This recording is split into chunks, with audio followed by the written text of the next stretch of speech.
Guys.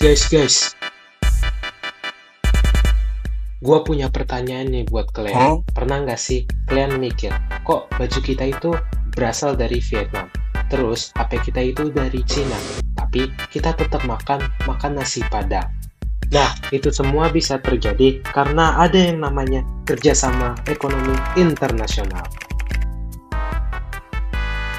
Nah, pertama-tama kita perlu tahu apa itu kerjasama ekonomi internasional. Kerjasama ekonomi internasional adalah hubungan antar negara dalam bidang ekonomi. Tujuannya apa? Untuk saling mendukung dan memenuhi kebutuhan yang nggak bisa dipenuhi sendiri, baik lewat perdagangan, investasi, atau bantuan keuangan. Nah, di kesempatan kali ini, aku akan membahas tentang bentuk-bentuk kerjasama ekonomi internasional. Yang pertama, kerjasama bilateral. Ini hanya melibatkan dua negara saja, misalnya Indonesia dan Jepang. Jepang bantu Indonesia dalam infrastruktur dan teknologi, sementara kita Indonesia ekspor hasil alam seperti kopi dan karet. Yang kedua, kerjasama regional. Ini terjadi antar negara dalam satu kawasan, contohnya ASEAN yang mencakup negara-negara di Asia Tenggara. ASEAN bertujuan untuk meningkatkan kerjasama dan integrasi antar negara anggotanya di berbagai bidang, seperti ekonomi, politik, sosial, dan budaya. Yang ketiga, kerjasama multilateral.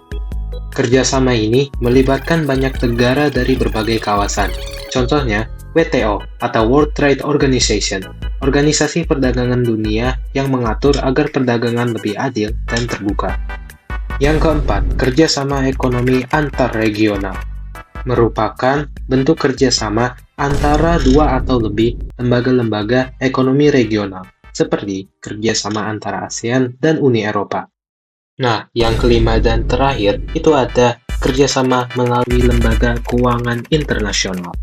Kerjasama ini dilakukan oleh lembaga-lembaga keuangan internasional, seperti IMF dan World Bank. Mereka bantu negara yang kesulitan ekonomi lewat pinjaman dan program pembangunan.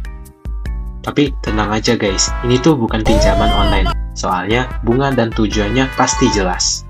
Nah, kerjasama ini punya banyak manfaat, seperti memperoleh barang yang gak bisa diproduksi sendiri, meningkatkan pendapatan negara dari ekspor, membuka lapangan kerja lewat investasi asing, akses ke teknologi dan pendidikan global, serta memperkuat hubungan antar negara.